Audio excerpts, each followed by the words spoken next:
Brothers, it is because God is in control that God positions us so that we move according to his purpose in our lives. Attention.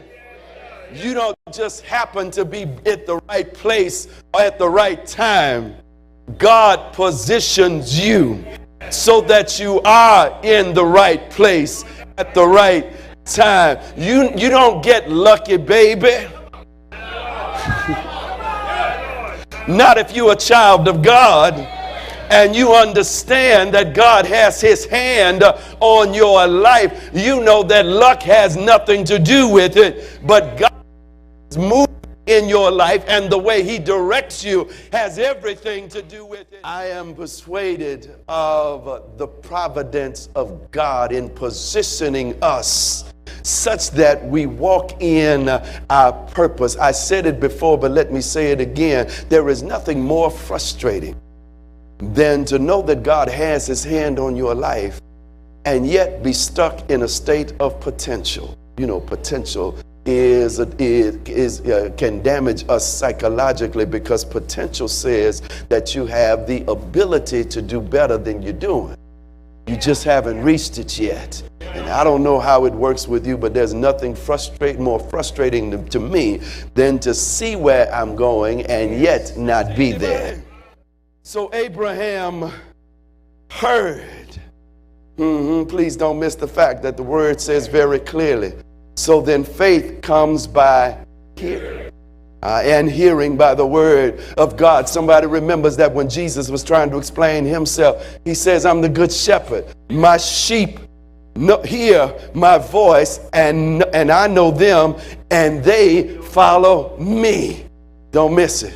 Brother Johnny, I thought about this very fact, and God gave me an excellent illustration. Those of you who know anything about baseball, you know that what happens is the pitcher throws the ball. The batter swings and hits the ball. Sometimes the batter will hit the ball to somebody that is closely related to first base. It is the batter's job. Once he hits the ball, he is no longer a batter, but he turns into a runner. Lord, if I had time, I'd preach that one.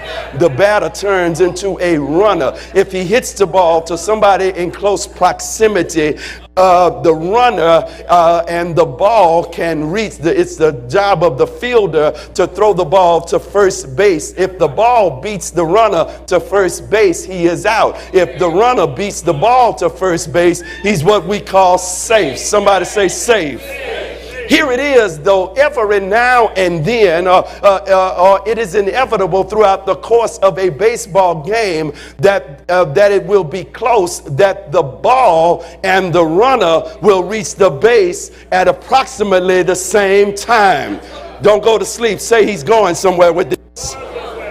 Make sure your neighbor's not asleep.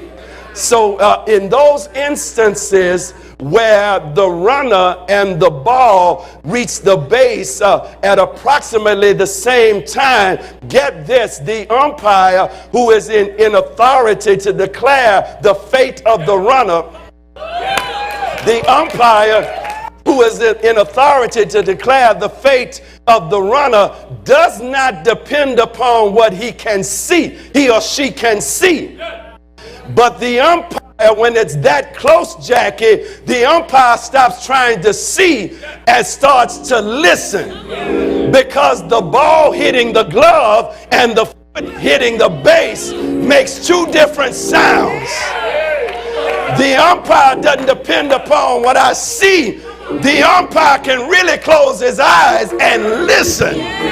I think I'm preaching to somebody in here today, and you've been in a tight spot, and it can go either way. And the one who's in authority says, stop depending upon what your eyes say, because your eyes see one thing, but God is saying, yes. Your test is really positioning you for God to make your Genesis chapter 12 become a reality in your life.